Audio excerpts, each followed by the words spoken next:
Vamos en esta mañana a abrir la Biblia en el libro de Hebreos capítulo 4. Hebreos capítulo 4. Continuamos con nuestra serie La sanidad del alma. Y hasta este momento hemos analizado brevemente las heridas emocionales que hemos sufrido desde que estábamos en el vientre de nuestra madre y de qué forma nos han afectado a través de nuestra vida, manifestándose en traumas, en complejos, en temores, en angustias, en depresiones, etcétera, etcétera. Cuando un cristiano entra al reino de Dios, Dios toma un carbón en bruto.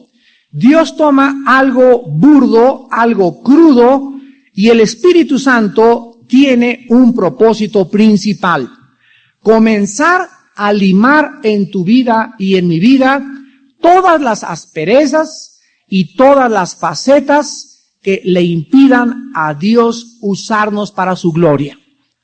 Entonces, si Dios toma a una mujer y Dios toma a un hombre y Dios dice: yo tengo para Paquita el propósito de hacerla la directora de la escuela dominical, o ser la esposa de un grande hombre de Dios, o la quiero convertir en una maestra tremenda de la palabra de Dios, pero antes de que yo la empuje, dice Dios, a comenzar a desarrollar y a que ella descubra la razón por la cual nació, necesito limpiarla, purificarla, limarla y comenzar a trabajar en su vida.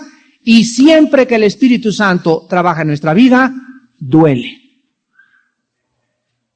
Siempre que el Espíritu Santo está tratando con nosotros, vamos a sufrir, pero no va a ser un dolor como el dolor producido por el pecado, sino va a ser un dolor que nos va a traer paz si nos sometemos. Una esposa rebelde, no puede el Espíritu Santo trabajar con ella. ¿Por qué? Porque ella no quiere, ¿qué cosa? Sufrir injusticias. No quiere humillarse delante del hombre, porque voy a reconocer esto. Va a sufrir y van a pasar los años y tus sufrimientos van a aumentar, porque el Espíritu Santo no te va a soltar hasta que te sometas. Igual pasa con un hombre. Si el hombre no aprende a amar a su esposa, a ser cortés con ella, a ser un siervo con ella, a tratarla como un vaso frágil, el Espíritu Santo no puede usar a ese hombre. Necesitamos entender que Dios es un Dios santo y los vasos que Él usa, los instrumentos que Él usa, dice el profeta Isaías: límpiense los que llevan los instrumentos de Jehová. Dios usa vasos santos porque Él es un vaso santo. Este principio quedó claro cuando Dios llamó a Moisés: quítate los zapatos antes de que pises mis terrenos. Mis terrenos son santos y para caminar cerca de mí, para que yo pueda comunicarte mi voluntad, necesitas estar en mis terrenos. Para que tú me conozcas, necesitas estar en mis terrenos. Y para que tú estés en mis terrenos, límpiate. No puedes pisar mis terrenos, no puedes tener comunión con Dios, no busques mis riquezas, no busques mis dones. Busca, dice Dios, búscame a mí. Cuando me encuentres a mí, te doy todo lo demás, y ese es el peligro de la iglesia. Que hay muchos que buscan nada más las riquezas de Dios, las manifestaciones de Dios. Esto es peligrosísimo con los jóvenes, porque comienzan los jóvenes a estar de reunión en reunión buscando manifestaciones y no buscan al Dios de las manifestaciones. No buscan al Dios que quiere tener comunión con nosotros. No aprenden a tener una vida disciplinada, una vida limpia, una vida de pureza, y ahí es cuando entonces el diablo gana ventaja sobre nuestras vidas. Cuando venimos al libro de los Hebreos capítulo 4, versículo 15, dice la Biblia: porque no tenemos un sumo sacerdote que no pueda compadecerse de nuestras debilidades, sino uno que fue tentado en todo. Vuelvo a repetir la frase: en todo, según nuestra semejanza, pero sin pecado. Nadie puede ayudar, comprender y tener misericordia de otra persona hasta que esa persona no ha pasado lo mismo. Si tú has sufrido la pérdida de un ser querido que amabas mucho y a otra persona se le muere algún ser querido, tú estás preparado y capacitado para tener misericordia porque lo comprendes lo que se siente. Si tú has sufrido el divorcio, si has sufrido la pérdida de un hijo que se te ha ido en las drogas y que no regresó y que te sacó canas y viste la mano de Dios a través de tu insistencia en la oración, cuando regrese tu hijo y encuentras a otra amiga que se le fue su hijo, ¿no la vas a juzgar? No vas a juzgar al padre, vas a tener misericordia.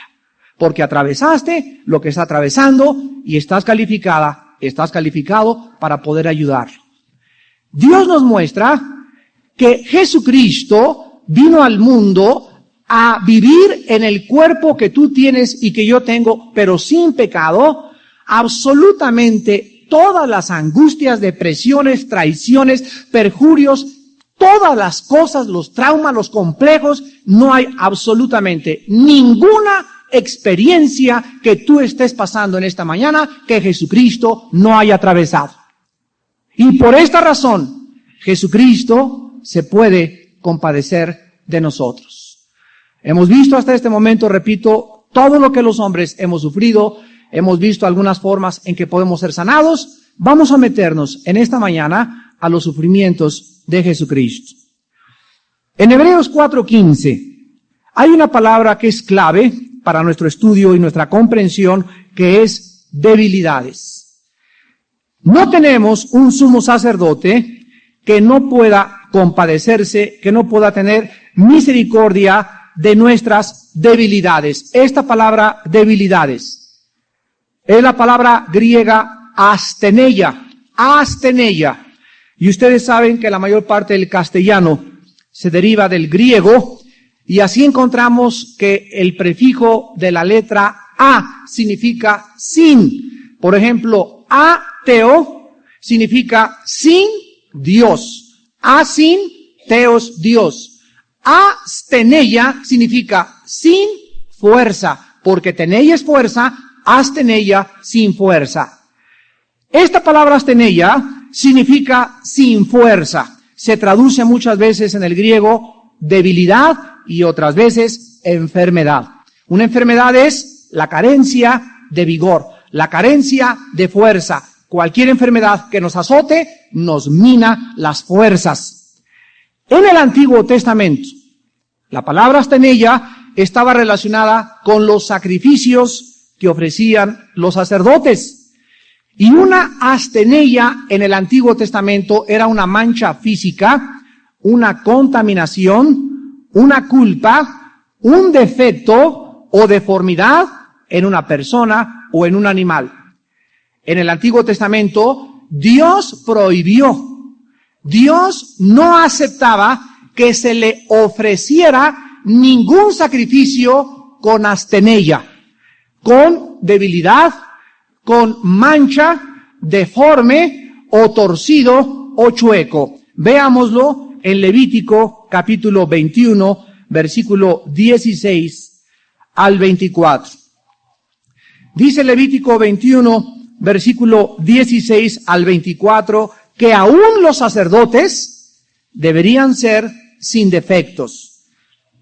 Levítico 21, 16 al 24. Jehová habló a Moisés diciendo: habla a Aarón y dile, ninguno de tus descendientes por sus generaciones que tenga algún, ¿qué cosa? Aquí la traducción de la Septuaginta al griego es asteneia, que tenga alguna debilidad o defecto o mancha o deformidad. Se acercará para ofrecer el pan de su Dios. Porque ningún varón en el cual haya asteneia, o sea, debilidad, ya lo vimos, defecto, etcétera, etcétera, se acercará. Varón ciego, o cojo, o mutilado, o sobrado, o varón que tenga quebradura de pie, o rotura de mano, o jorobado, o enano, o que tenga nube en el ojo, o que tenga sarna, o empeine, o testículo magullado. Ningún varón de la descendencia del sacerdote Aarón, en el cual haya asteneia, se acercará para ofrecer las ofrendas encendidas para Jehová. Hay defecto en él, no se acercará a ofrecer el pan de su Dios. Del pan de su Dios, de lo muy santo y de las cosas santificadas, podrá comer, pero no se acercará tras el velo, ni se acercará al altar, por cuanto hay defecto en él, para que no profane mi santuario, porque yo Jehová soy el que lo santifico. Y Moisés habló esto a Aarón y a sus hijos y a los hijos de Israel. Aquí vemos pues una ley para que comprendamos en esta mañana el estudio de que todo lo que se acercaba a Dios tenía que ser sin defecto. No podía acercarse con debilidades físicas ni con defectos físicos, mucho menos los sacrificios. En el Nuevo Testamento, la palabra cambia, porque ahora se le comienza a dar un uso figurativo y la palabra debilidad se usa como figura de un lenguaje o como una metáfora. La palabra común para debilidad en el Nuevo Testamento es la forma negativa o la contraria, que es stenos, que significa, repito, fuerza. Y esta palabra se usa en un sentido no solamente físico, sino también se refiere a las personas que tienen debilidades emocionales, mentales, morales, o falta de fuerza o de vigor espiritual. Escuchen muy bien esto. Un cristiano que tenga astenea, en otras palabras, que diga, ya no tengo fuerzas para seguir a Cristo, ya estoy desanimado, es un cristiano que no puede acercarse a Dios. Dios no permite que ninguno de sus hijos en el Nuevo Testamento, bajo el nuevo pacto, sufran de debilidades emocionales o debilidades psicológicas o problemas morales que te hagan un lisiado y que te hagan un cojo o un ciego espiritual y que no te permitan luchar por él. En otras palabras, la Biblia dice, los que esperan en Jehová tendrán esa fuerza, ese vigor, ese stenos, que es imprescindible para servir a Dios. El espíritu que Dios nos ha dado no es un espíritu de cobardía. Entonces un cristiano cobarde, un cristiano que tiene miedo de hablar en su escuela y en la secundaria y decir la verdad e ir en contra de todos, no es un cristiano sano. Es un cristiano astenos, un cristiano con debilidades. Y esas debilidades nos impiden servir a Dios. Hermanos en Jesucristo, vamos a aclarar esto. Las debilidades per se, las debilidades en sí mismas no son pecado. ¿Por qué? Porque el temor, la depresión, llorar, la angustia son emociones humanas normales. Pero estas emociones no controladas, estas emociones no puestas detrás del control del Espíritu Santo, nos debilitan y minan nuestra resistencia a las tentaciones si no las fortalecemos. Un cristiano que tenga la debilidad del sexo y que vea a una muchacha y se alebresta y va con su esposa y cuanta minifalda pase, la voltea a ver. Cuanta pornografía vea en el cine o en el puesto de revistas, no tiene la fuerza, el estenos, sino que está astenos, sin fuerza, para resistir, ¿qué cosa? La tentación. Ese cristiano va a necesitar, para poder servir y seguir a Dios y hacer su voluntad, fortalecer esa debilidad. Una muchacha que cualquier novio que le diga, ¿quieres ser mi novia? Luego le dice que sí, es una muchacha astenos, débil emocionalmente en cuanto a los novios. Un hombre que tenga la debilidad de la ira y por cualquier cosa se enoja y en el periférico algún día se van a bajar, te van a romper y te van a florear la boca como acordeón y tal vez vas a aprender, Dios lo va a permitir para que aprendas a dominarte. A dominar el sexo, a dominar la comida, a dominar la ira. Una persona con muchos temores tiene debilidades, es astenos. Mientras tengamos debilidades que no están siendo fortalecidas y puestas bajo el control del Espíritu Santo, no servimos a Dios. ¿Ven ustedes por qué para ser un guerrero de Dios y una guerrera de Dios se necesita día, con semana, con mes y con años, cada vez ser mejores? Cada vez ser más fuertes, cada vez ser más llenos de vigor, cada vez tener menos miedo de los hombres, cada vez tener menos miedo del futuro, cada vez tener menos temores de lo que va a suceder si llego a los 70 años y no tengo seguro social y no tengo seguro de vida ni nada. Dios me sostiene, Él me fortalece y jamás me desamparará. Pero ¿qué es lo que me hace levantarme gozoso y optimista? La fuerza, el estenos, el vigor que Dios les da a los que se limpian. ¿Vamos bien? ¿Lo están entendiendo?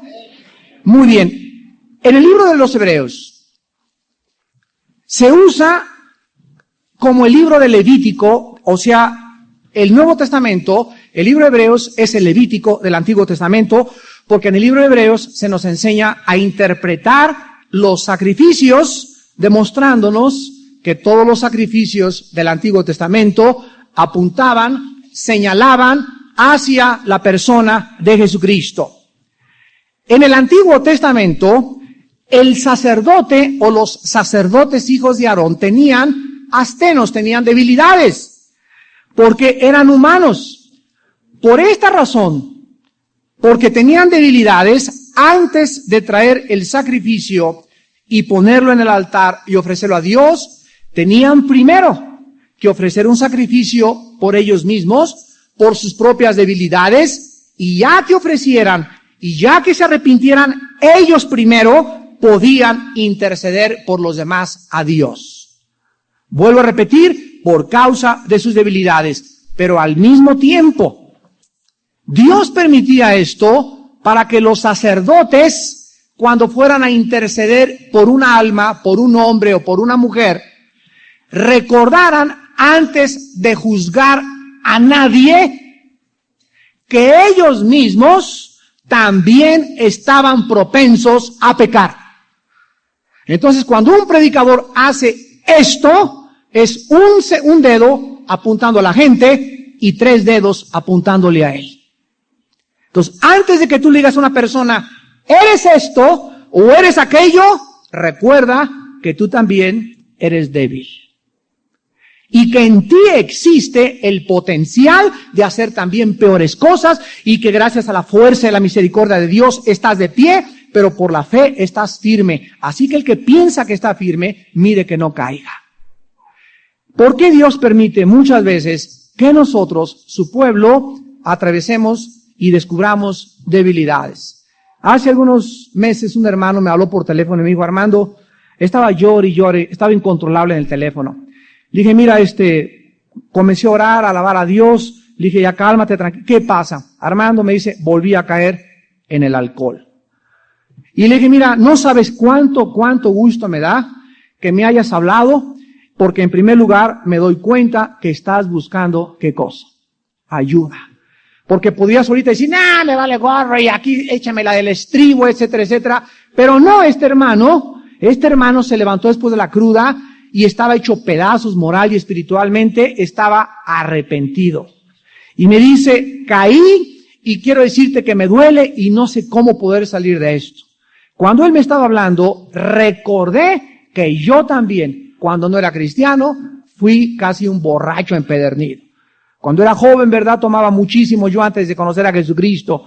Y he conocido a mucha gente que toma alcohol, que Dios la ha levantado y la ha fortalecido. Y cuando tú tratas con esa gente, Dios te da misericordia por ellos. Misericordia. No le vas a decir, borracho feo, ya volviste a caer otra vez, te vas a ir con todos los demonios al infierno, mañana, etcétera, etcétera, sino que vas a tener compasión y misericordia, porque recuerdas que tú también eres débil. Así pues, las veces que tú has caído, no sé, en fornicación, has caído en adulterio, has caído en la pornografía, has caído en las drogas, has caído en la ira, acuérdate cuando vuelvas a ayudar a una persona de no apuntarle ni juzgarla tan precipitadamente. Dios permitía que los sacerdotes tuvieran debilidades para que cuando se acercaran a la gente y le dijeran, Padre, te pido por la familia Ramírez, no juzgaran a esa familia antes de ver su propia paja en su propio ojo. Fue lo que quiso Cristo decir cuando dijo, antes que veas la paja en el ojo ajeno, ve la viga que tienes tú en el tuyo. Bueno, pues entonces Cristo, al venir al mundo, al vivir en un cuerpo como el tuyo y como el mío, entiende todos tus problemas mentales, físicos, morales y espirituales, entiende tu dolor que proviene de todas estas debilidades, Él comprende tu soledad, tu vaciedad, tu ansiedad, tus frustraciones, tus depresiones y tu rechazo. La pregunta en esta mañana, y vamos a comenzar el estudio, ¿cómo podemos saber que Cristo nos comprende? Hebreos 5, versículo del 7 al 8. En Hebreos 5, del 7 al 8, sabemos por qué Cristo nos puede comprender y tener misericordia de nosotros. Y Cristo, en los días de su carne, ofreciendo ruegos y súplicas, con gran clamor y lágrimas, al que le podía librar de la muerte, fue oído a causa de su temor reverente, y aunque era hijo, por lo que padeció, aprendió la obediencia. Hebreos 5, 7 y 8 nos señala hacia 3 lugares donde Jesús atravesó todo esto. Cristo nació y hasta los 30 años de edad, la Biblia no menciona que haya llorado, no menciona que haya sufrido, no menciona que haya sido perseguido, no menciona nada. La Biblia menciona 3 años y medio de sufrimientos de Jesucristo. Si Él tenía 33 años al morir, encontramos que entonces se refiere a 3 lugares: el huerto de Getsemaní, el juicio ante Caifás, Anás y Pilato y su crucifixión. Vamos pues a examinar en esta mañana el Vía Crucis de Jesucristo, la vía dolorosa donde Él experimentó todas estas emociones, lastimaduras y heridas, porque Él sabe lo que es llorar de angustia, Él sabe lo que es la tristeza, Él sabe lo que siente quedarse solo, abandonado, desechado, torturado, burlado, escupido, latigueado y crucificado. Es increíble que de todas las palabras que se usan para Jesucristo, la palabra Emmanuel, que significa Dios con nosotros, es la más grande y la más maravillosa. ¿Por qué? Porque significa que Dios está con nosotros. Dentro de mí, siente lo que yo siento, sabe lo que estoy atravesando, sufre lo que yo estoy sufriendo. Y cuando oramos, venimos a un Padre amoroso, comprensivo, amante, que nos invita al arrepentimiento y a permanecer con Él en comunión. Antes de entrar a la vía dolorosa, les quiero recordar algo en la oración. ¿Cuántas veces cuando oran ustedes, estás orando y te imaginas allá a Dios, pero a millones de kilómetros, ¿verdad? Y comienza a pensar que está ya Dios en el tercer cielo. Señor, ¿me escuchas? Señor, aquí estoy desde millones de kilómetros pidiéndote que tengas misericordia. Señor, ¿me escuchas? Y en tu imaginación crees que está Dios lejísimo, ¿verdad? Muchas veces me pasaba a mí cuando comencé mi vida cristiana. Pero si nosotros desarrollamos el hábito de que cuando oramos, ¿está aquí adentro el Señor? ¿Dónde está Dios? Emmanuel, con nosotros, dentro de nosotros. Ha hecho morada dentro de mí. Cuando oro, ya oro y veo a Dios y le hablo a Dios y recuerdo que está mucho, mucho, mucho más cerca de lo que yo me imagino. Entonces, desarrolla el hábito cuando ores por fe de saber que Dios, cuando estás orando así, pero quedito, pero así, una voz imperceptible, muchas veces el Espíritu intercede con gemidos, o sea, con palabras que no se pueden decir, y solamente traes tanta angustia que dices, Señor, estás quejándote, pero el Espíritu sabe la intención que tu Espíritu tiene y le lleva la oración a la presencia de Dios. Pero acuérdate que cuando estás orando, Dios está dentro de ti. Vamos a Mateo, capítulo 26, para comenzar con el huerto de Getsemaní. Veamos dónde comenzaron los sufrimientos gravísimos de nuestro Señor Jesucristo. Dice Mateo 26, versículo 36 al 39. Entonces llegó Jesús con ellos a un lugar que se llama Getsemaní. ¿Alguien sabe lo que significa la palabra en el griego Getsemaní? La palabra Getsemaní viene del hebreo Getsamí, que significa el lugar donde se prensa o donde se oprime el aceite. Significa aceite prensado. ¿Se acuerdan ustedes cómo se hace el vino? Bueno, el vino las uvas se tienen que apachurrar.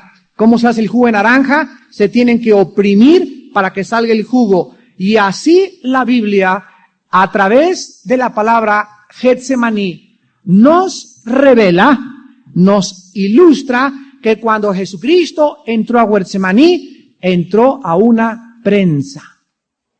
Ahí Cristo fue hecho así. Fue oprimido, fue prensado y fue tan grande la prensa que salió jugo de él. La sangre le transpiró por todas sus capilaridades. Fue tan grande la opresión y la tristeza moral y la angustia a la cual se enfrentó el Hijo de Dios en Getsemaní, que literalmente la sangre le salió a través de los poros de la piel. Por eso cuando pensamos en Getsemaní, recordamos que fue el lugar donde Jesús fue prensado. Veamos a qué se refiere estos sufrimientos. Entonces Jesús llega a Getsemaní y les dice a los discípulos, siéntense aquí, entre tanto que voy allí y oro. Quiero que vean ustedes que la primera arma con la cual Jesucristo se enfrenta a sus sufrimientos es la oración. Jesús sabía que iba a ser pero totalmente machacado ahí en Getsemaní y les dice a los discípulos, espérenme tantito, voy a preparar el terreno. ¿Cómo? Orando. Versículo 37. Y tomando a Pedro y a los dos hijos de Zebedeo, comenzó a entristecerse y a angustiarse en gran manera. Y entonces Jesús les dijo, mi alma está en el griego pero muy exageradamente, terriblemente, pesadamente triste, al grado que siento la muerte cerca, hasta la muerte. Quédense aquí y velen conmigo. Yendo un poco adelante, se postró sobre su rostro orando y diciendo, Padre mío, si es posible, pasa de mí esta copa, pero no sea como yo quiero, sino como tú. Vino luego a sus discípulos y los halló durmiendo y dijo a Pedro, ¿así que no habéis podido velar conmigo una hora? Velad y orad para que no entréis en tentación. El espíritu, la verdad, está dispuesto, pero la carne es débil. Amados santos de Dios, para que comprendamos y comencemos a entender el precio tan grande que Cristo tuvo que pagar, vamos a necesitar introducirnos y seguirlo por todo este vía crucis. La palabra angustiarse, que se usa aquí en el versículo 37, comenzó a entristecerse y angustiarse, es la palabra griega ademoneo. Ademoneo. Y significa sentirse con una carga pesadísima.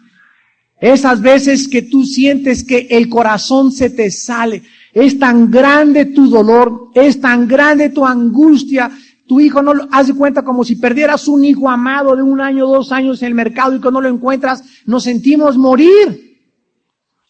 O está tu esposo agonizando o alguna cosa, así una tragedia grandísima, esa es la angustia, es una pesadez que sentimos que no podemos ni hablar, ni orar, ni llorar, ni nada.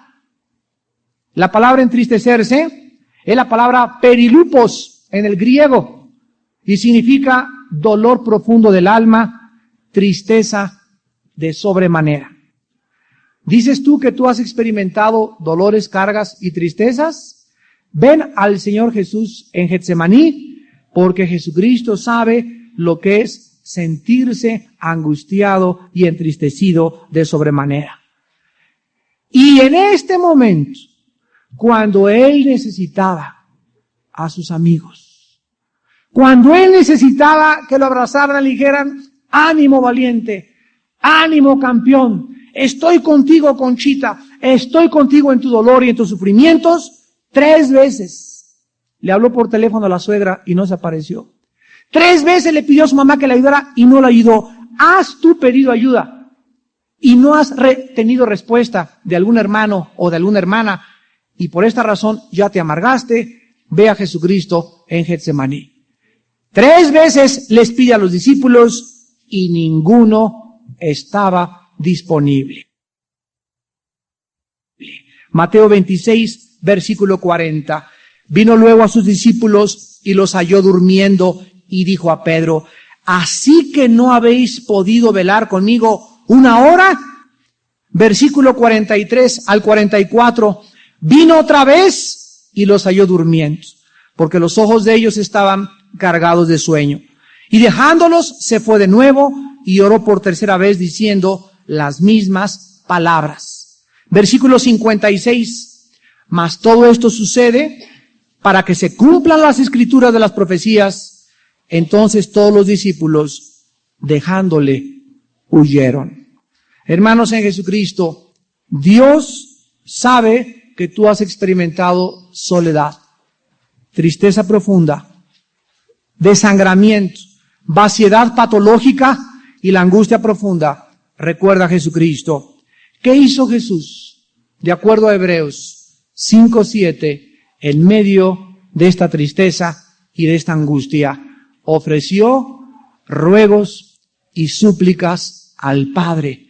¿Qué tienes que hacer en medio de una angustia profunda y una tristeza que excede la comprensión de tus familiares? Ora. Ora, ora, oración. Si tú no oras, si tú no vacías con ruegos y súplicas, Filipenses 4, 6 y 7, si tú no le cuentas a Dios, Señor, estoy angustiado hasta la muerte, estoy triste hasta la muerte, ayúdame en esta situación, te vas a amargar. Tu carácter va a guardar rencor. Es que cuando más lo necesité, ningún hermano me ayudó. Y cuando más lo necesité, estuve enferma en 3 meses, nadie me fue a ver al hospital. Sobran ocasiones en las que cualquiera de nosotros puede decir lo mismo. ¿Por qué? Porque los seres humanos no somos los consoladores perfectos. El consolador es el Espíritu Santo. Y quiero decirte que Dios va a permitir que seas abandonada, que seas abandonado, que sientas soledad, que en el momento que muchas veces necesitas a alguien, Dios va a permitir que nadie te tienda una mano para que no aprendas a depender de los hombres, sino del Dios vivo y verdadero. En segundo lugar, vamos a Mateo 26 y entramos al juicio de Jesucristo. En Mateo 26, versículo del 3 al 4, dice la Biblia, entonces los principales sacerdotes, los escribas, los ancianos del pueblo, se reunieron en el patio del sumo sacerdote llamado Caifás y tuvieron consejo para prender con engaño a Jesús y matarle, porque decían, no durante la fiesta, para que no se haga alboroto en el pueblo. Versículo 14 al 16. Entonces uno de los 12, que se llamaba Judas Iscariote, fue a los principales sacerdotes y les dijo, ¿qué me queréis dar y yo os lo entregaré?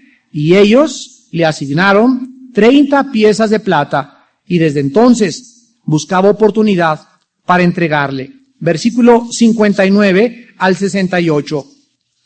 Y los principales sacerdotes y los ancianos y todo el concilio buscaban falso testimonio contra Jesús para entregarle a la muerte y no lo hallaron, aunque muchos testigos falsos se presentaban, pero al fin vinieron 2 testigos falsos que dijeron, este dijo, puedo derribar el templo de Dios y en 3 días reedificarlo.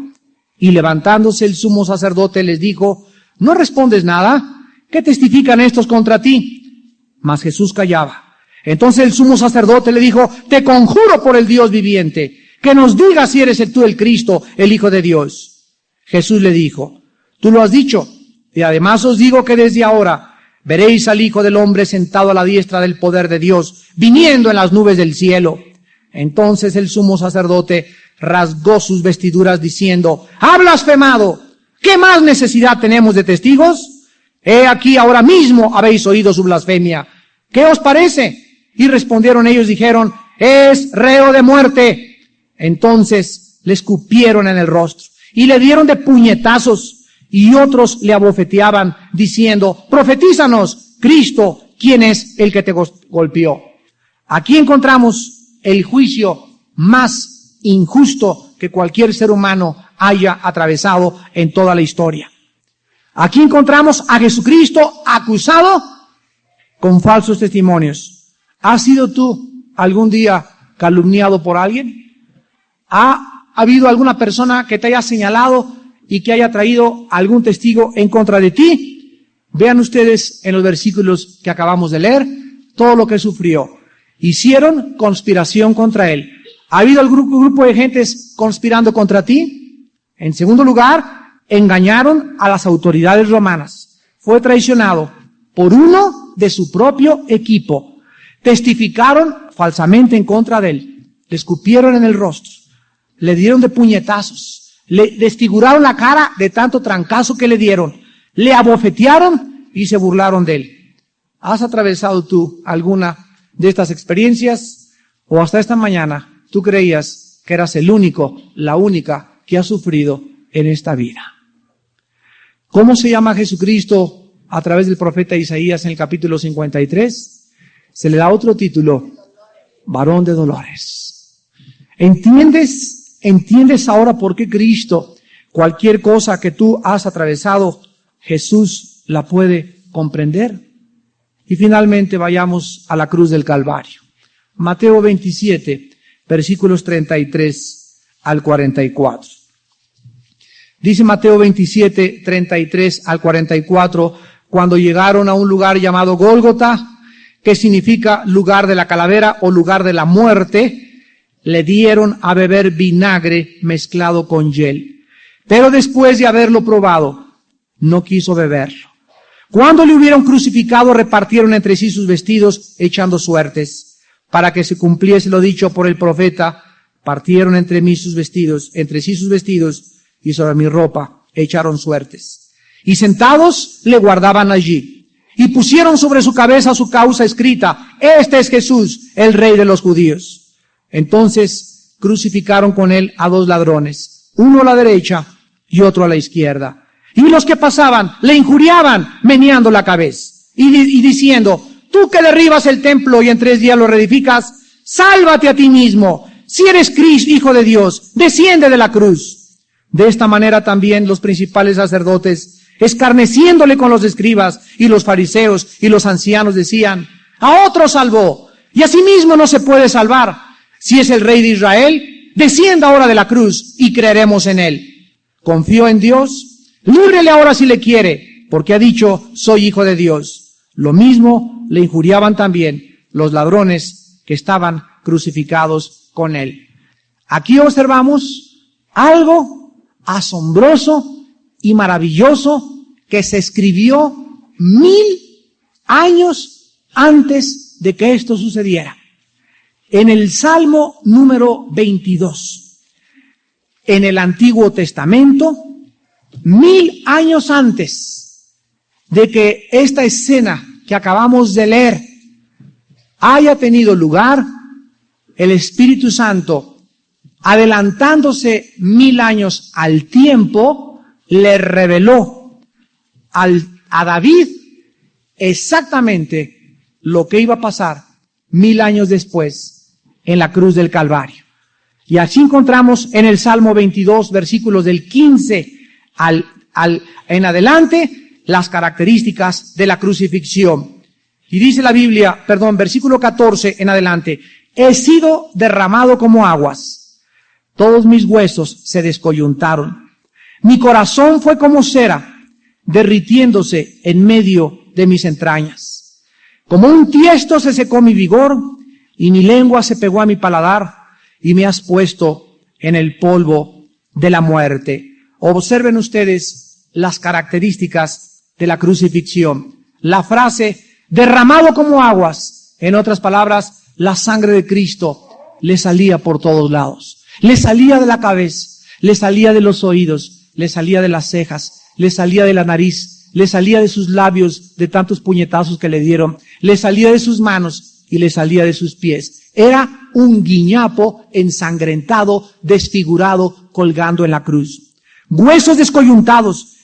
El dolor de las articulaciones de Cristo era indescriptibles. Las articulaciones óseas de Cristo estaban colgadas y como los clavos los tenía aquí en las muñecas, no en las manos, sino eran aquí donde le crucificaron, él cada vez que quería respirar, el dolor que sufría tenía que jalar para que el diafragma no se oprimiera y muriera asfixiado. Y todas estas articulaciones eran un dolor constante y sentía que todos sus huesos estaban fuera de lugar. El corazón como la cera. Esto nos habla de la causa médica, científica, física que murió Cristo. Tú pregúntale a cualquier persona de qué murió Cristo y te van a decir de desangramiento. Cristo no murió desangrado. Cuando Juan se acercó y le atravesó con una lanza el costado, salió una mezcla de sangre con agua. Después ahora, en el siglo XX, los cardiólogos nos dan testimonio que cuando la pleura, la capa que envuelve el corazón, se revienta, existe este fenómeno de sangre mezclado con agua. Jesús no murió desangrado, Jesús murió porque el corazón le explotó de dolor. Esa fue la causa de la muerte de Cristo. Cuando el Padre puso los pecados sobre de él, cuando el Padre le abandona y le deja solo en la cruz, fue algo que no podía soportar.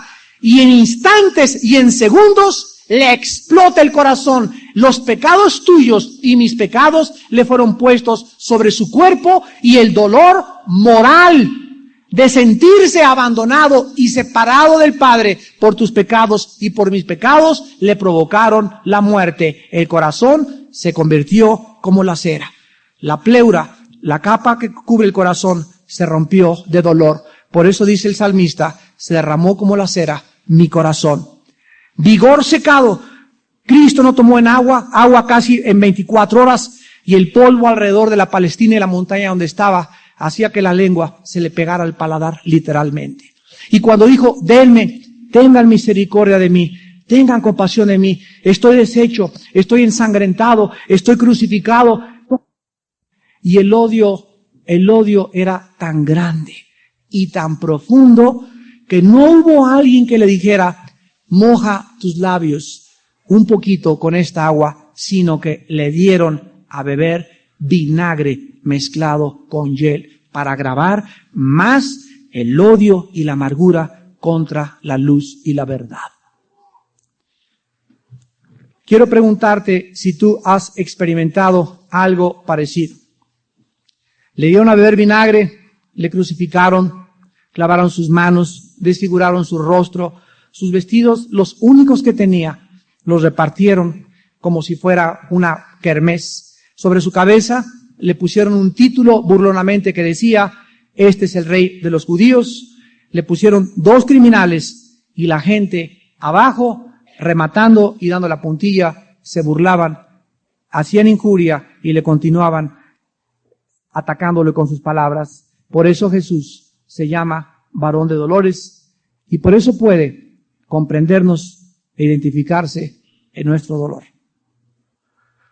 ¿Alguno de ustedes ha sufrido la 10ª parte de lo que Jesús sufrió? Él sabe lo que es sentirse solo. Él sabe lo que es sentirse abandonado. Él sabe lo que es sentirse traicionado, perseguido como un animal por otros animales y muerto, hecho pedazos en una cruz. Los estudios de los psicólogos han demostrado que hay 2 dolores insoportables literalmente. Y de acuerdo a la Asociación de Psiquiatras de Los Ángeles, en la revista Medical Journal, los más grandes dolores que un ser humano puede atravesar es la muerte de su pareja, del hombre o la mujer, o un divorcio. La muerte de un cónyuge, aunque dolorosa, puede ser sanada, pero el divorcio deja una herida sucia e infectada con muchísimo dolor.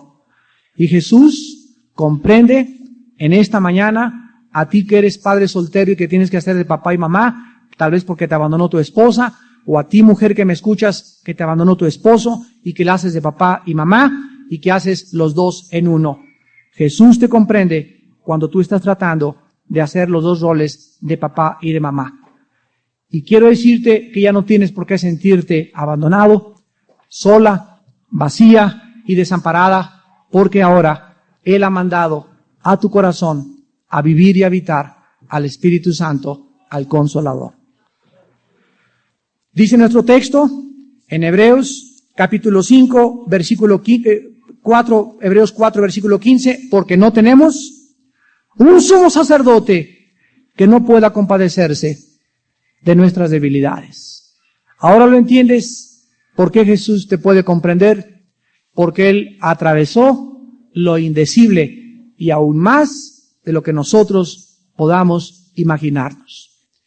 Cuando tú te sientas sola, tienes a alguien que se ha sentido más solo que nadie, porque Él estaba en una cruz absolutamente abandonado por sus discípulos, sus hermanos, la gente le perseguía. Y escuchen, Dios, el Padre, también le abandonó. La soledad que Cristo experimentó en la cruz cuando gritó, Salmo 22:1, Dios mío, ¿por qué me has abandonado? Era el grito de la angustia más profunda y del dolor incomparable, indescriptible, indecible de cualquier ser humano. ¿Por qué, Señor, me has dejado solo en esta cruz? Hasta tú, a quien amo y con quien compartía la gloria antes que viniera al mundo, en este momento, ¿en dónde estás? ¿Sabes tú cuál es la respuesta a la pregunta de Cristo? Por tus pecados y por mis pecados. Por eso le abandonó Dios. Porque Dios es tan santo que no puede ni siquiera ver el pecado. Y cuando tú pecas y cuando yo peco y crees que te vas a salir con la tuya y que si tú mueres Dios te va a perdonar, te equivocas. Porque si Dios no perdonó a su Hijo, a ti tampoco te podrá perdonar. Dios no puede ser burlado. De tal manera nos amó que el objeto más preciado que era su Hijo Jesucristo, lo mandó a este mundo a sufrir lo que breve y superficialmente hemos relatado. No podríamos nunca introducirnos tan profundamente. Yo creo que ahora el mensaje que voy a dar el 21, en la victoria de Cristo, lo voy a relatar con más detalles, la muerte de Cristo, pero no podríamos, nunca agotaríamos el vocabulario para describir lo que Él sufrió por nosotros.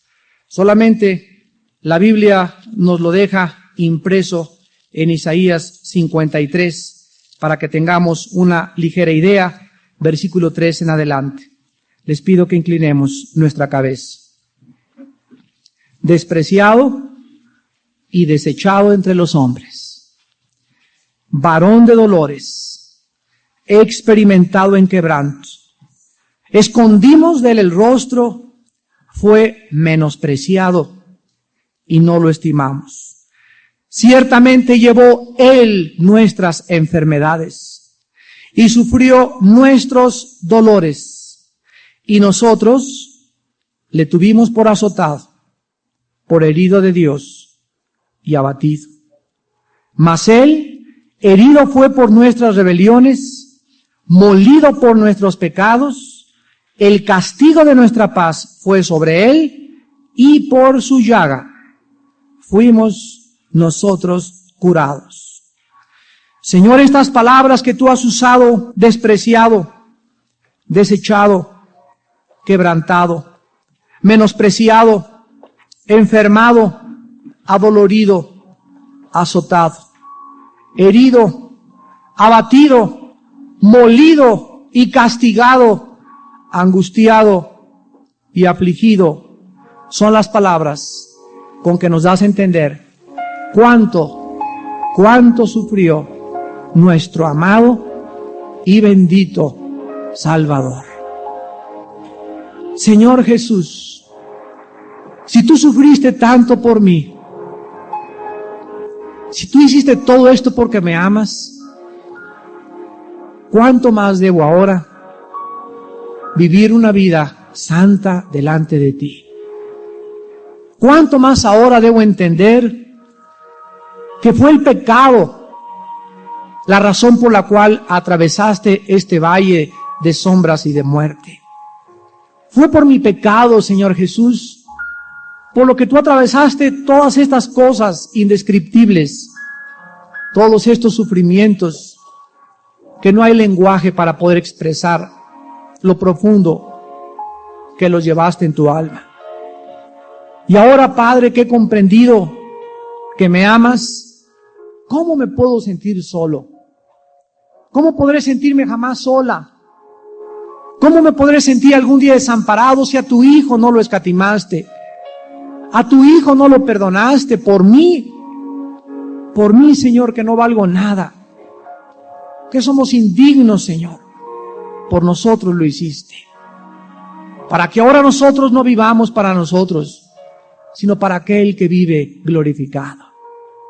Por todo esto Cristo fue resucitado a los 3 días y Dios le exaltó hasta lo sumo y le dio un nombre que es sobre todo nombre, para que ahora, habiendo pasado el escarnio, la burla y la crucifixión, toda lengua le confiese y toda rodilla se hinque y digan que Jesús es el Señor. Y esta mañana Él te pide, ahora que vive resucitado y sentado junto a su Padre, que te arrepientas de tus pecados. Porque si Él hizo todo esto para que tú no fueras al infierno, tú debes aceptar el perdón de Dios. Ahí desde tu lugar, les invito a muchos de ustedes que inviten a Jesucristo a su vida por primera vez.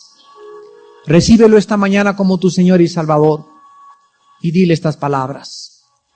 Señor mío y Dios mío, perdona todos mis pecados porque reconozco que te he ofendido. Gracias por los sufrimientos y por la sangre de Jesucristo, porque Él que no conoció pecado, por mí se hizo pecado, para que yo fuese constituido, hecho delante de ti, justo y justa eternamente. Señor Jesús, creo en tu muerte, en mi lugar. Creo en tu sangre, en tus sufrimientos, en las bofetadas que yo mismo estaba ahí dándotelas, Señor. Porque fueron mis pecados lo que te hicieron sufrir. Y ahora te pido que me perdones y entres a mi vida como mi Salvador. Cámbiame, Señor. Sáname. Restaura mi mente, los dolores que he pasado en el pasado.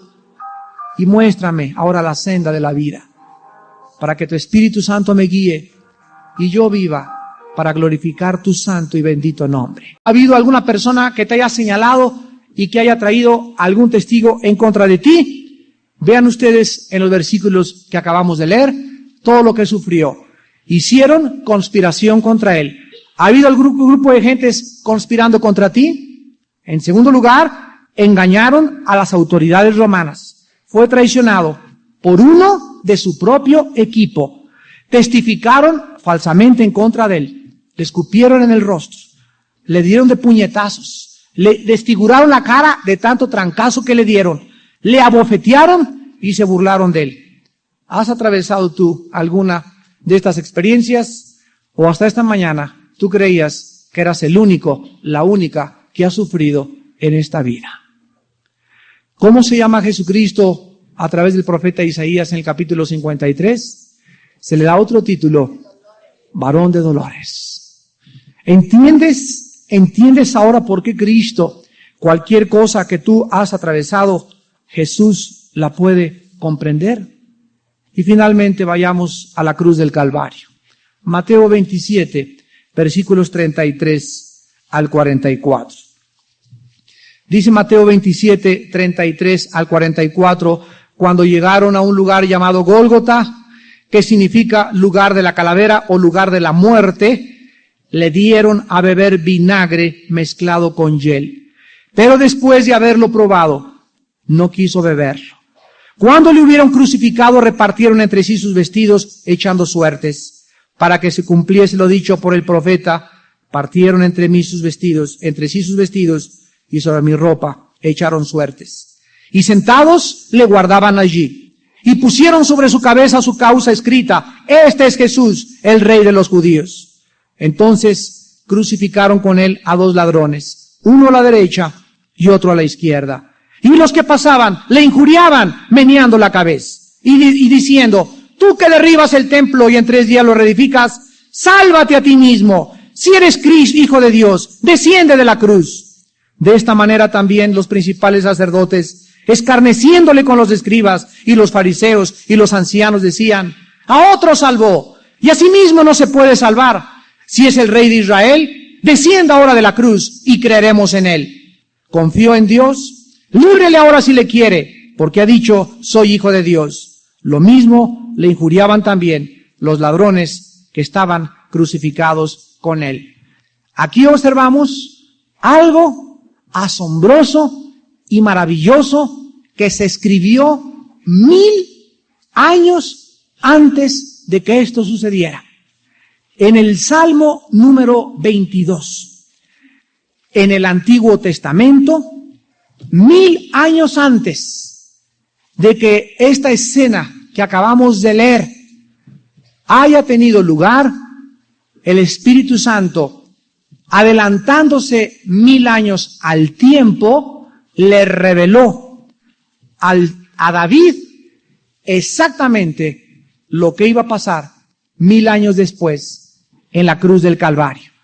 Y así encontramos en el Salmo 22, versículos del 15 en adelante, las características de la crucifixión.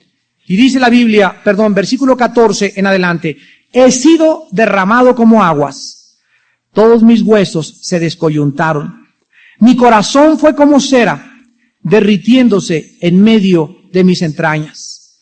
Como un tiesto se secó mi vigor, y mi lengua se pegó a mi paladar, y me has puesto en el polvo de la muerte. Observen ustedes las características de la crucifixión. La frase derramado como aguas, en otras palabras, la sangre de Cristo le salía por todos lados. Le salía de la cabeza, le salía de los oídos, le salía de las cejas, le salía de la nariz, le salía de sus labios de tantos puñetazos que le dieron, le salía de sus manos y le salía de sus pies. Era un guiñapo ensangrentado, desfigurado, colgando en la cruz. Huesos descoyuntados. El dolor de las articulaciones de Cristo era indescriptible.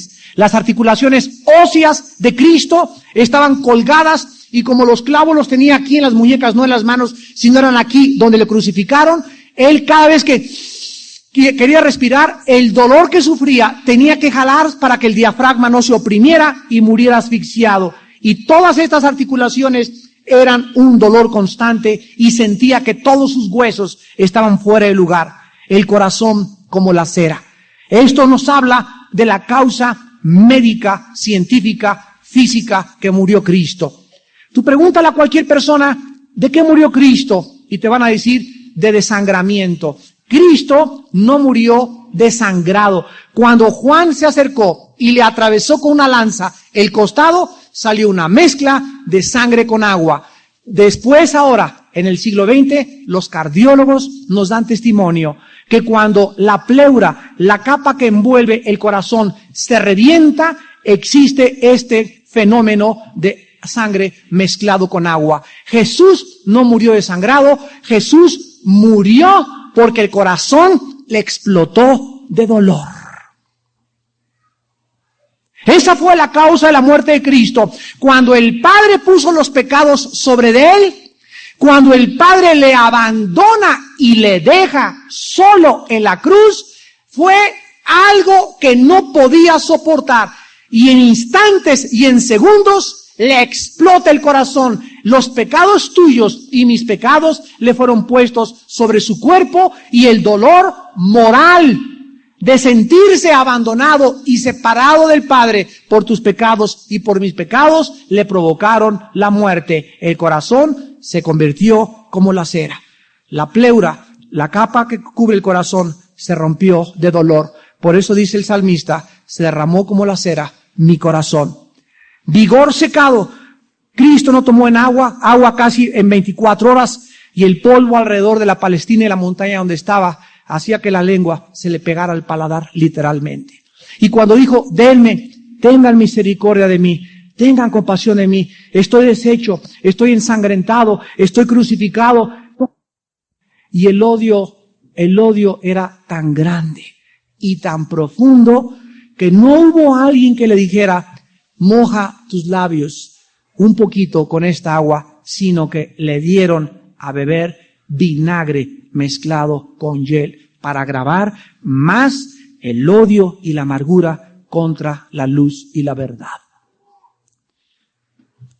Quiero preguntarte si tú has experimentado algo parecido.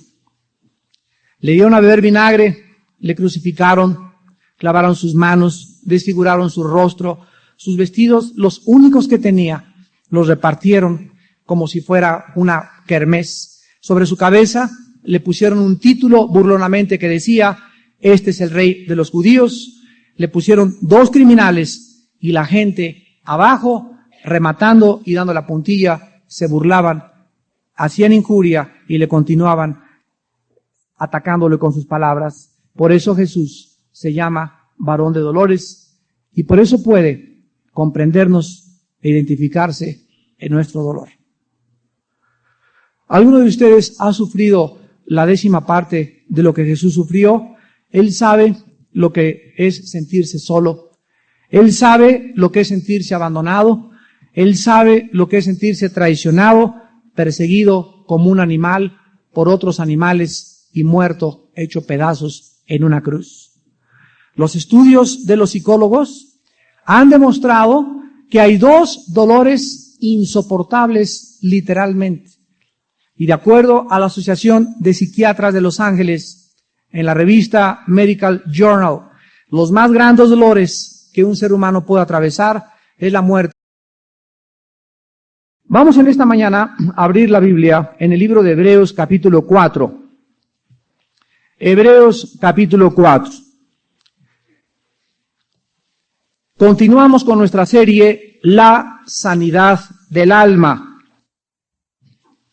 Y hasta este momento hemos analizado brevemente las heridas emocionales que hemos sufrido desde que estábamos en el vientre de nuestra madre y de qué forma nos han afectado a través de nuestra vida, manifestándose en traumas, en complejos, en temores, en angustias, en depresiones, etcétera, etcétera. Cuando un cristiano entra al reino de Dios, Dios toma un carbón en bruto. Dios toma algo burdo, algo crudo, y el Espíritu Santo tiene un propósito principal. Comenzar a limar en tu vida y en mi vida todas las asperezas y todas las facetas que le impidan a Dios usarnos para su gloria.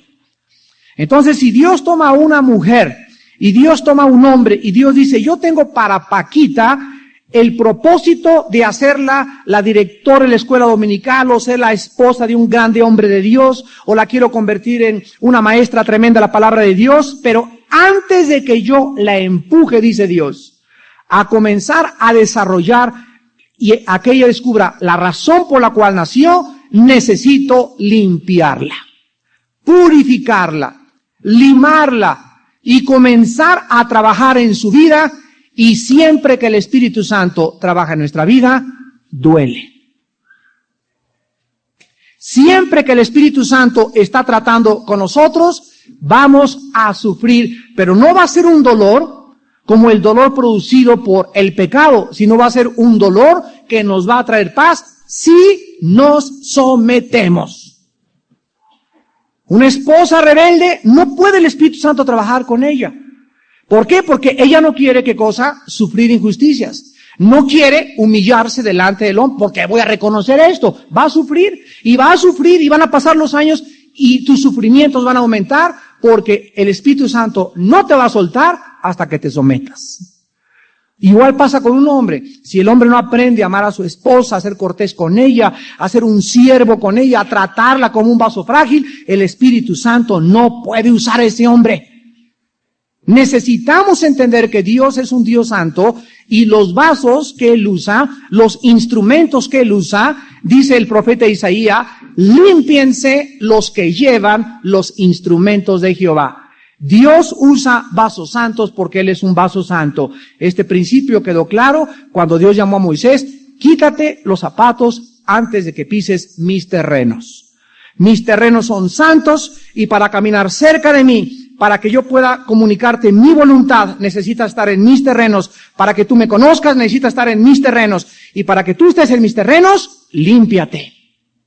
No puedes pisar mis terrenos, no puedes tener comunión con Dios, no busques mis riquezas, no busques mis dones, busca, dice Dios, búscame a mí. Cuando me encuentres a mí, te doy todo lo demás, y ese es el peligro de la iglesia. Que hay muchos que buscan nada más las riquezas de Dios, las manifestaciones de Dios. Esto es peligrosísimo con los jóvenes, porque comienzan los jóvenes a estar de reunión en reunión buscando manifestaciones y no buscan al Dios de las manifestaciones. No buscan al Dios que quiere tener comunión con nosotros. No aprenden a tener una vida disciplinada, una vida limpia, una vida de pureza, y ahí es cuando entonces el diablo gana ventaja sobre nuestras vidas. Cuando venimos al libro de los Hebreos capítulo 4, versículo 15, dice la Biblia, porque no tenemos un sumo sacerdote que no pueda compadecerse de nuestras debilidades, sino uno que fue tentado en todo.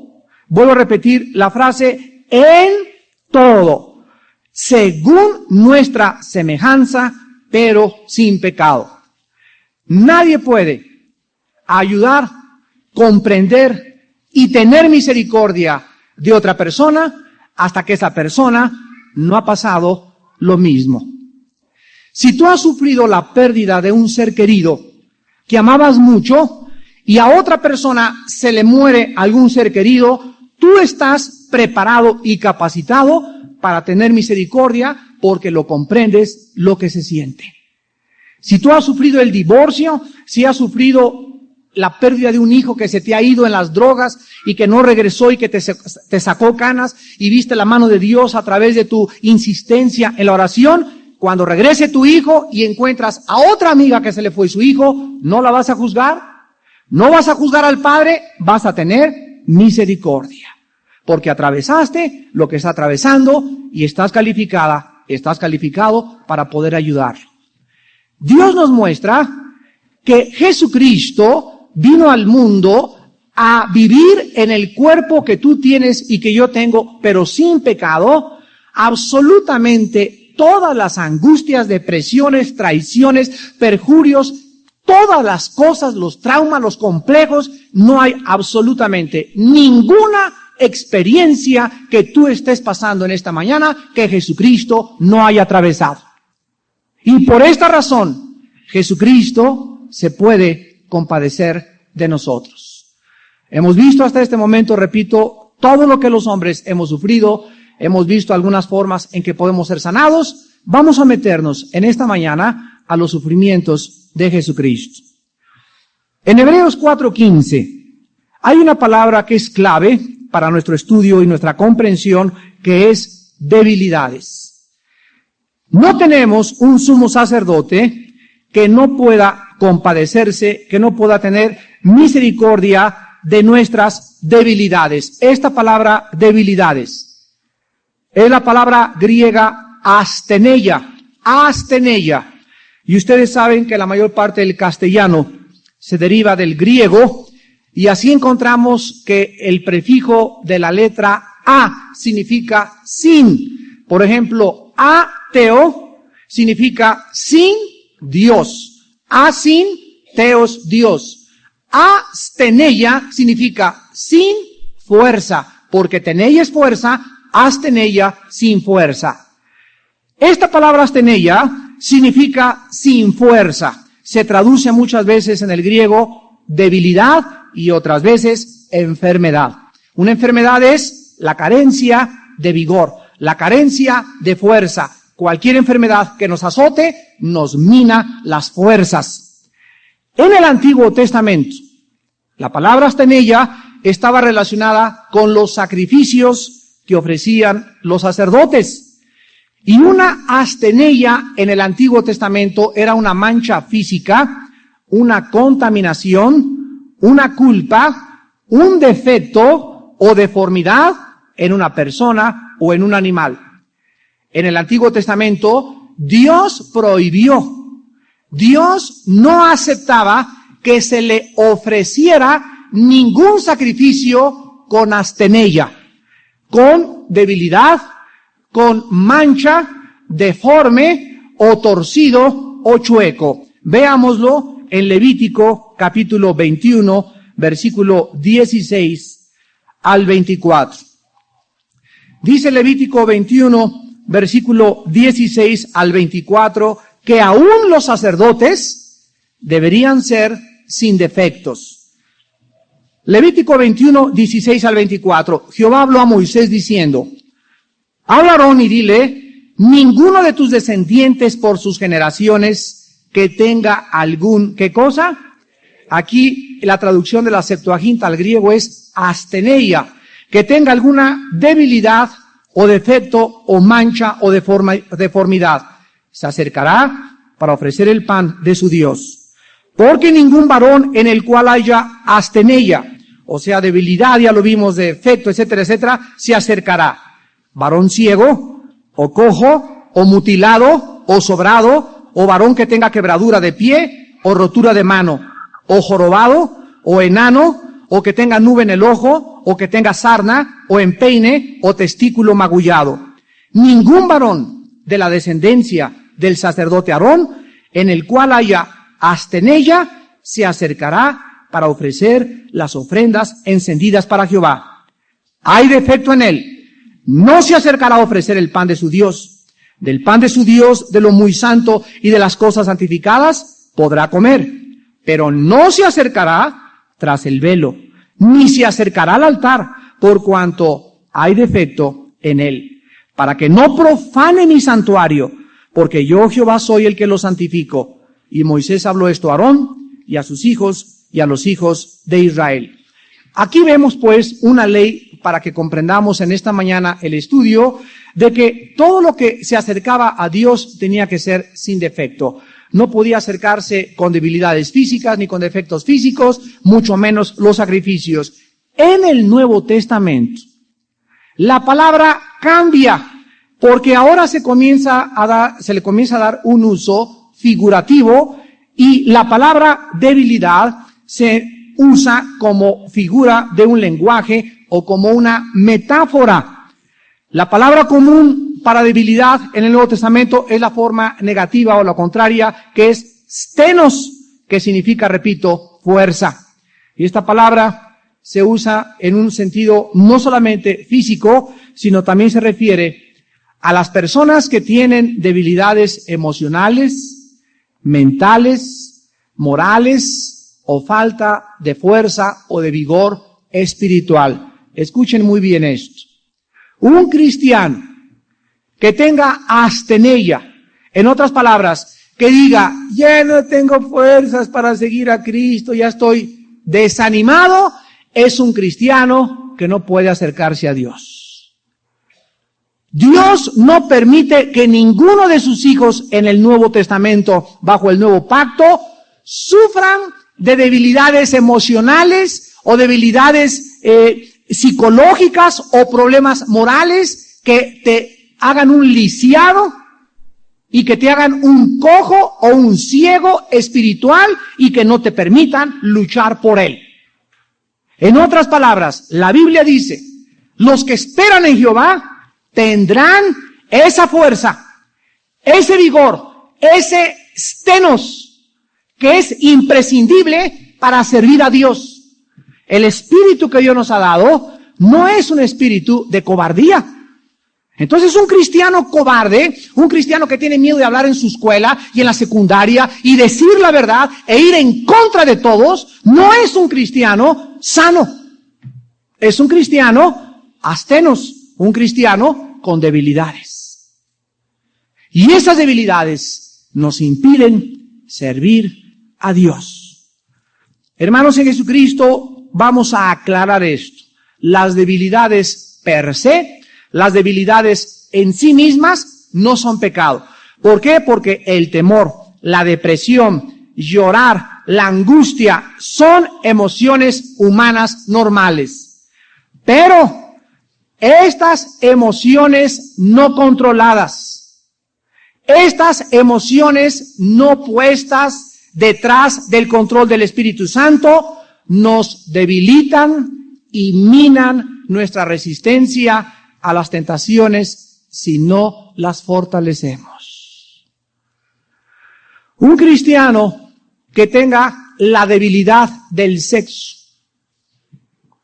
y que vea a una muchacha y se alebresta y va con su esposa y cuanta minifalda pase, la voltea a ver. Cuanta pornografía vea en el cine o en el puesto de revistas, no tiene la fuerza, el estenos, sino que está astenos, sin fuerza, para resistir, ¿qué cosa? La tentación.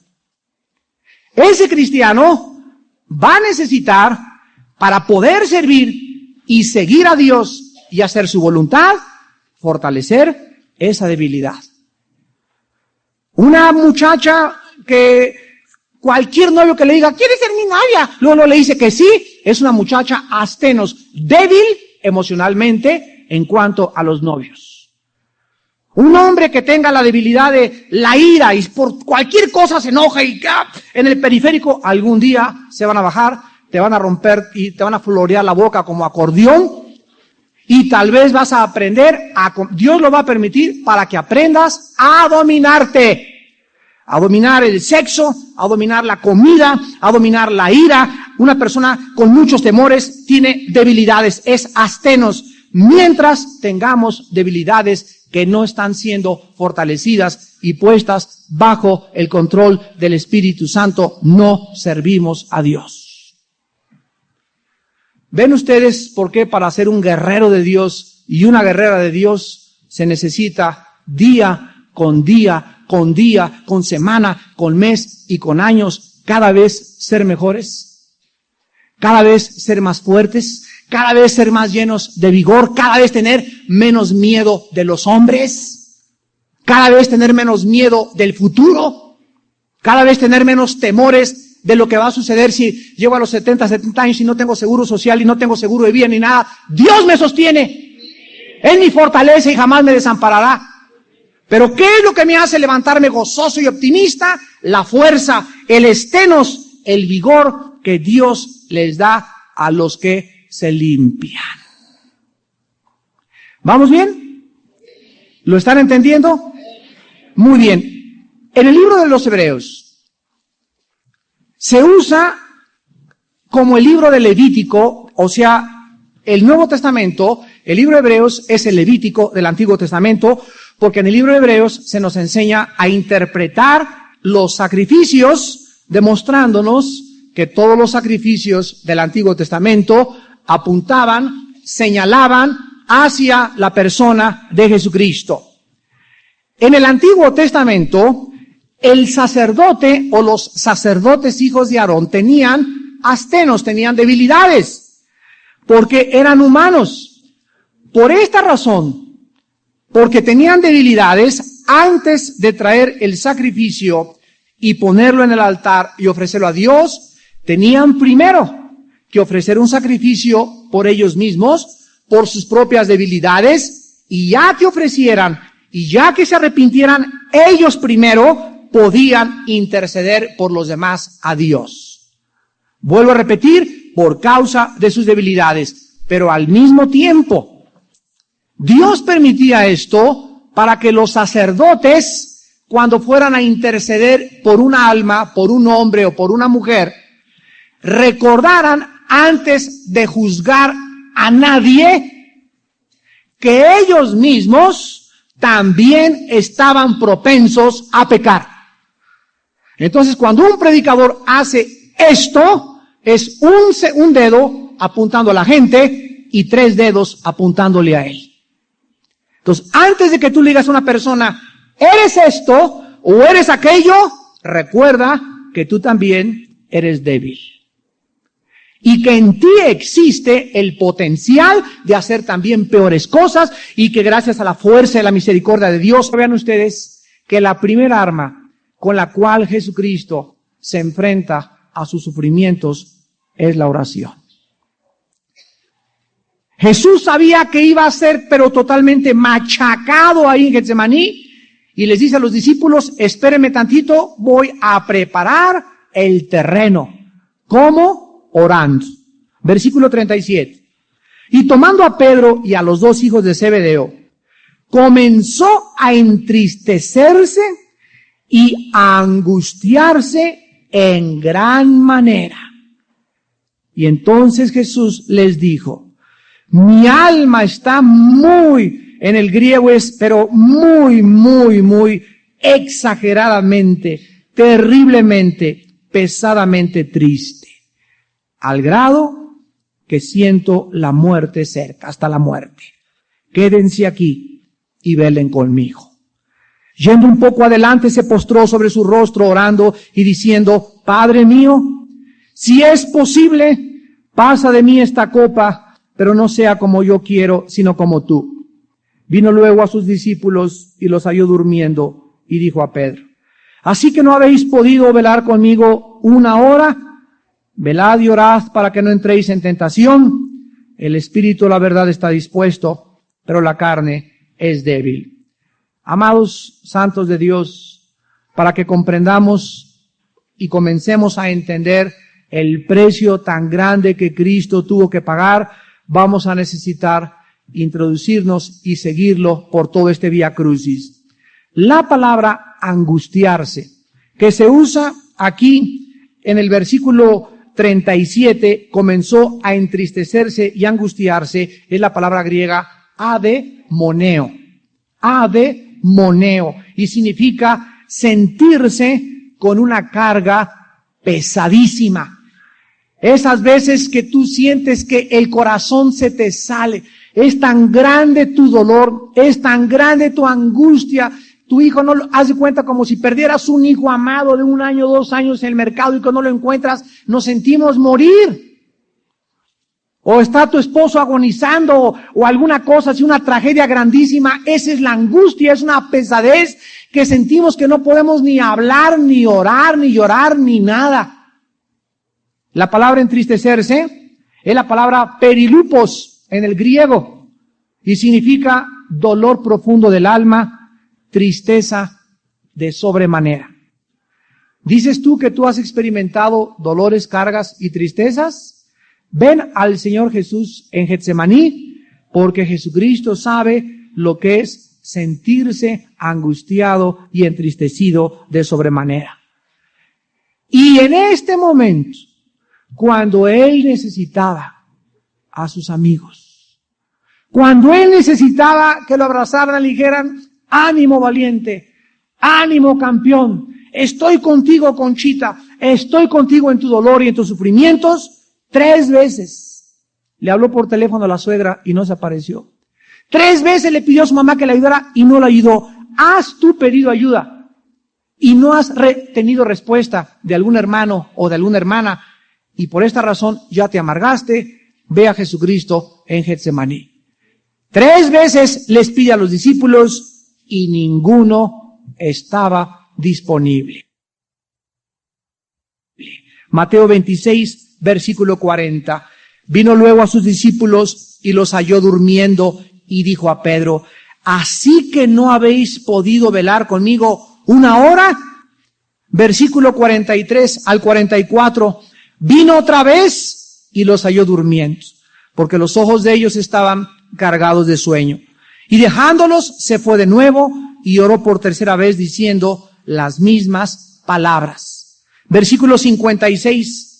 Mas todo esto sucede para que se cumplan las escrituras de las profecías. Entonces todos los discípulos, dejándole, huyeron.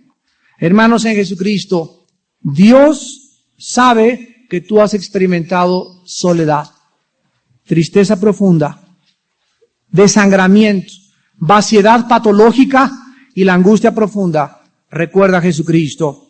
¿Qué hizo Jesús? De acuerdo a Hebreos 5:7, en medio de esta tristeza y de esta angustia, ofreció ruegos y súplicas al Padre. ¿Qué tienes que hacer en medio de una angustia profunda y una tristeza que excede la comprensión de tus familiares? Ora. Ora, ora, oración. Si tú no oras, si tú no vacías con ruegos y súplicas, Filipenses 4, 6 y 7, si tú no le cuentas a Dios, Señor, estoy angustiado hasta la muerte, estoy triste hasta la muerte, ayúdame en esta situación, te vas a amargar. Tu carácter va a guardar rencor. Es que cuando más lo necesité, ningún hermano me ayudó. Y cuando más lo necesité, estuve enferma en 3 meses, nadie me fue a ver al hospital. Sobran ocasiones en las que cualquiera de nosotros puede decir lo mismo. ¿Por qué? Porque los seres humanos no somos los consoladores perfectos. El consolador es el Espíritu Santo.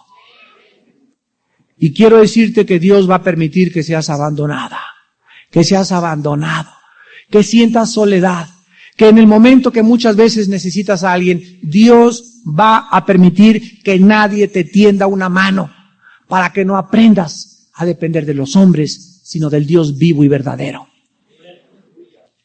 En segundo lugar, vamos a Mateo 26 y entramos al juicio de Jesucristo. En Mateo 26, versículo del 3 al 4, dice la Biblia: entonces los principales sacerdotes, los escribas, los ancianos del pueblo, se reunieron en el patio del sumo sacerdote llamado Caifás y tuvieron consejo para prender con engaño a Jesús y matarle, porque decían: no durante la fiesta, para que no se haga alboroto en el pueblo. Versículo 14 al 16. Entonces uno de los 12, que se llamaba Judas Iscariote, fue a los principales sacerdotes y les dijo: ¿qué me queréis dar y yo os lo entregaré? Y ellos le asignaron 30 piezas de plata, y desde entonces buscaba oportunidad para entregarle. Versículo 59 al 68. Y los principales sacerdotes y los ancianos y todo el concilio buscaban falso testimonio contra Jesús para entregarle a la muerte, y no lo hallaron, aunque muchos testigos falsos se presentaban. Pero al fin vinieron 2 testigos falsos, que dijeron: este dijo, puedo derribar el templo de Dios y en 3 días reedificarlo. Y levantándose el sumo sacerdote les dijo: ¿no respondes nada? ¿Qué testifican estos contra ti? Mas Jesús callaba. Entonces el sumo sacerdote le dijo: te conjuro por el Dios viviente, que nos digas si eres tú el Cristo, el Hijo de Dios. Jesús le dijo: tú lo has dicho, y además os digo que desde ahora veréis al Hijo del Hombre sentado a la diestra del poder de Dios, viniendo en las nubes del cielo. Entonces el sumo sacerdote rasgó sus vestiduras diciendo: ¡ha blasfemado! ¿Qué más necesidad tenemos de testigos? He aquí ahora mismo habéis oído su blasfemia. ¿Qué os parece? Y respondieron ellos, dijeron: es reo de muerte. Entonces le escupieron en el rostro y le dieron de puñetazos. Y otros le abofeteaban, diciendo: profetízanos, Cristo, ¿quién es el que te golpeó? Aquí encontramos el juicio más injusto que cualquier ser humano haya atravesado en toda la historia.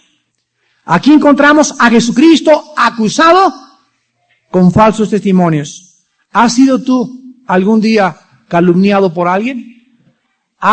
¿Estás de pie? Pero por la fe estás firme. Así que el que piensa que está firme, mire que no caiga. ¿Por qué Dios permite muchas veces que nosotros, su pueblo, atravesemos y descubramos debilidades? Hace algunos meses un hermano me habló por teléfono y me dijo: Armando, estaba llore y llore, estaba incontrolable en el teléfono. Le dije: mira, comencé a orar, a alabar a Dios. Le dije: ya cálmate, tranquilo. ¿Qué pasa? Armando, me dice, volví a caer en el alcohol. Y le dije: mira, no sabes cuánto gusto me da que me hayas hablado, porque en primer lugar me doy cuenta que estás buscando, ¿qué cosa? Ayuda. Porque podías ahorita decir: nah, me vale gorro y aquí échame la del estribo, etcétera, etcétera. Pero no, este hermano se levantó después de la cruda y estaba hecho pedazos moral y espiritualmente, estaba arrepentido. Y me dice: caí y quiero decirte que me duele y no sé cómo poder salir de esto. Cuando él me estaba hablando, recordé que yo también, cuando no era cristiano, fui casi un borracho empedernido. Cuando era joven, ¿verdad? Tomaba muchísimo yo antes de conocer a Jesucristo. Y he conocido a mucha gente que toma alcohol, que Dios la ha levantado y la ha fortalecido, y cuando tú tratas con esa gente, Dios te da misericordia por ellos. Misericordia. No le vas a decir, borracho feo, ya volviste a caer otra vez, te vas a ir con todos los demonios al infierno, mañana, etcétera, etcétera, sino que vas a tener compasión y misericordia, porque recuerdas que tú también eres débil. Así pues, las veces que tú has caído, no sé, en fornicación, has caído en adulterio, has caído en la pornografía, has caído en las drogas, has caído en la ira, acuérdate cuando vuelvas a ayudar a una persona de no apuntarle ni juzgarla tan precipitadamente. Dios permitía que los sacerdotes tuvieran debilidades para que cuando se acercaran a la gente y le dijeran, Padre, te pido por la familia Ramírez, no juzgaran a esa familia antes de ver su propia paja en su propio ojo. Fue lo que quiso Cristo decir cuando dijo, antes que veas la paja en el ojo ajeno, ve la viga que tienes tú en el tuyo. Bueno, pues entonces Cristo, al venir al mundo, al vivir en un cuerpo como el tuyo y como el mío, entiende todos tus problemas mentales, físicos, morales y espirituales, entiende tu dolor que proviene de todas estas debilidades. Él comprende tu soledad, tu vaciedad, tu ansiedad, tus frustraciones, tus depresiones y tu rechazo. La pregunta en esta mañana, y vamos a comenzar el estudio, ¿cómo podemos saber que Cristo nos comprende? Hebreos 5, versículo del 7 al 8.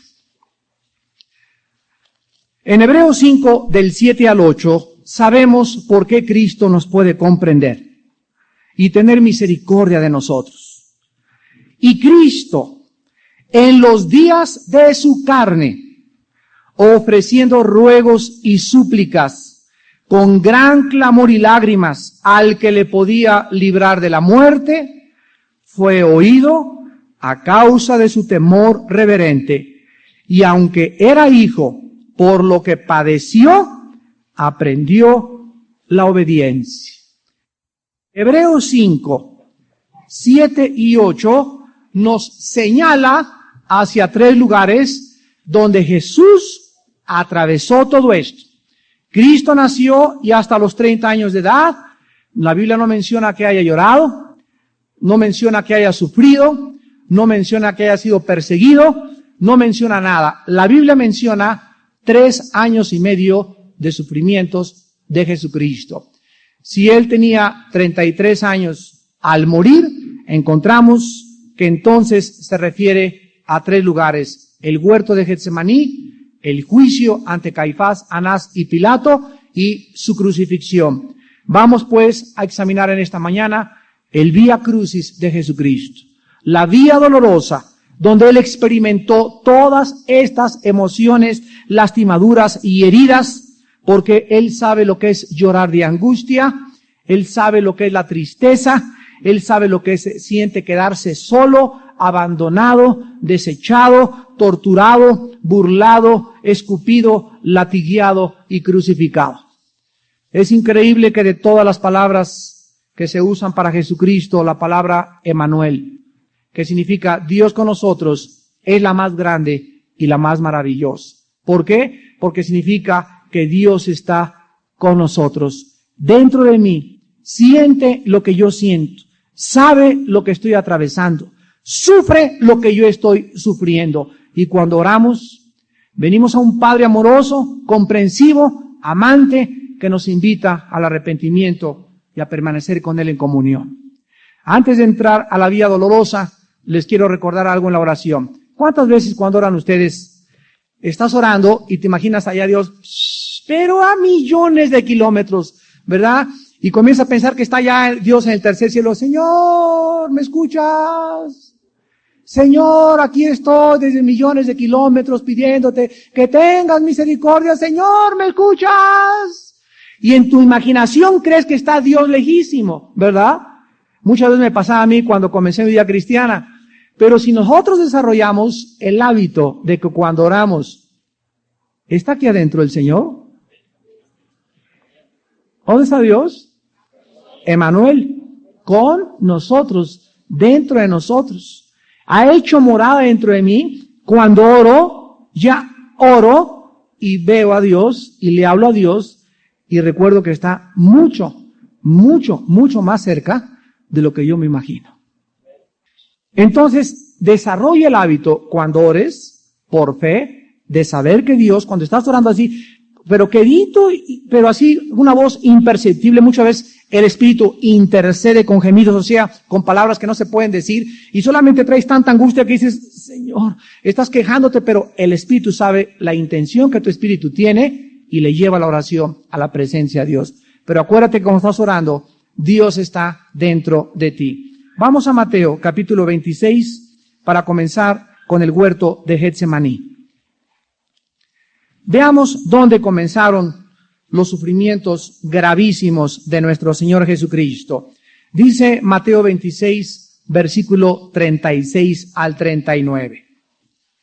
Entonces llegó Jesús con ellos a un lugar que se llama Getsemaní. ¿Alguien sabe lo que significa la palabra en el griego Getsemaní? La palabra Getsemaní viene del hebreo Getsamí, que significa el lugar donde se prensa o donde se oprime el aceite. Significa aceite prensado. ¿Se acuerdan ustedes cómo se hace el vino? Bueno, el vino las uvas se tienen que apachurrar.